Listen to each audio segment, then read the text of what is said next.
दुनिया में सच्चे प्रेम का उदाहरण देने के लिए राधा कृष्ण को जरूर याद किया जाता है। राधा कृष्ण के प्रेम की अटूट कहानी युग युगांतर के लिए अमर है। यद्यपि राधा कृष्ण का प्रेम मिल नहीं पाया, अर्थात दोनों की शादी नहीं हो पाई, फिर भी प्रेम का यदि कहीं सच्चा उदाहरण मिलता है तो वह या तो शक्ति व शिव का अथवा राधा कृष्ण का।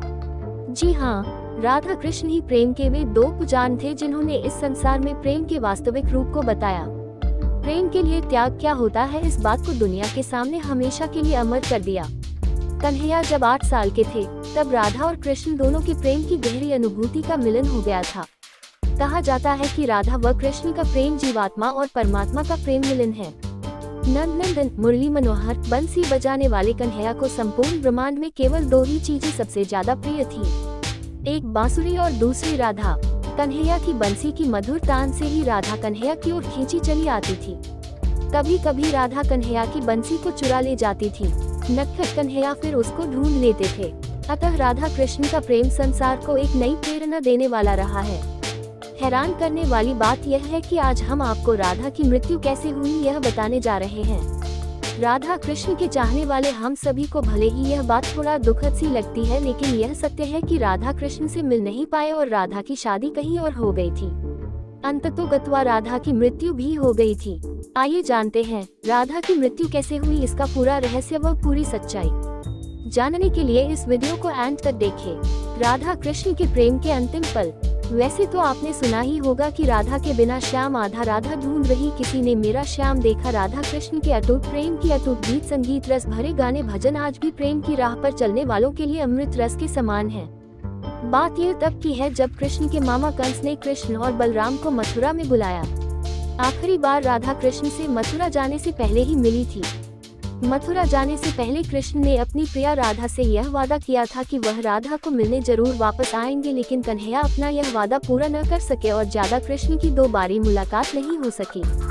एक और समय के चलते कृष्ण ने भी रुक्मणी से शादी कर ली थी, तो वहीं दूसरी ओर वृंदावन से कृष्ण के चले जाने पर राधा की भी बाद में किसी यादव से शादी हो गई थी। वृंदावन भी कन्हैया के बिना सूना हो गया था।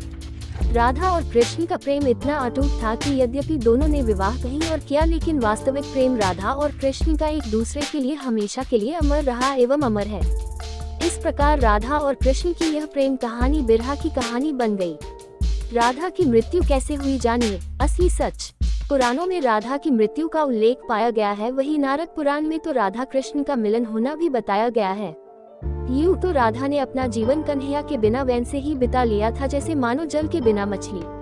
तुमसे मिलने को मुरली वाले दिल के अरमा मचलने लगे हैं, जैसे जल के बिना तड़पे मछली हम भी ऐसे तड़पने लगे हैं। इस तरह कृष्ण की प्रेम दीवानी राधा ने अपना पूरा जीवन कृष्ण के प्रेम में ही अर्पित कर दिया। अंत समय में राधा कन्हैया को मिलने द्वारिका पहुंचती है। यहीं से राधा की मृत्यु की कहानी जुड़ जाती है। द्वारिका पहुंचने के बाद राधा अपने प्रियतम कृष्ण से मिलकर प्रेम आंसू बहाती है। वो अपने कन्हैया को बंसी बजाने के लिए कहती है। इस तरह द्वारिका में राधा काफी समय कृष्ण के साथ गुप्त रूप से रहने लगती है। बाद में राधा को एक दिन अचानक कन्हैया से दूर जाने का मन होने लगा, अर्थात राधा को यह लग गया था कि अब कृष्ण को पाने के लिए मुझे फिर से कन्हैया के हृदय में अपना स्थान स्थापित करना होगा। तब राधा दूर जंगल की ओर चली जाती है और कन्हैया को बुलाती है। अंतिम बार राधा अपने प्रियतम कन्हैया से मिलते हुए प्रेम में डूबती जाती है। कन्हैया राधा को कुछ मांगने के लिए कहते हैं, लेकिन राधा मना कर देती है। कन्हैया के दोबारा कहने पर राधा कन्हैया से बंसी बजाने की मांग करती है। इस प्रकार कन्हैया बहुत ही मधुर धुन में बंसी की तान सुनाने लगते हैं और राधा कन्हैया की बंसी में सुध बुध बिसराती हुई, तन मन खोती हुई अपने को समर्पित कर देती है। राधा कृष्ण में ही विलीन हो जाती है और उसके प्राण कृष्ण में ही समा जाते हैं। इस प्रकार राधा की लौकिक लीला कृष्ण के हृदय स्थल में जाकर समा जाती है।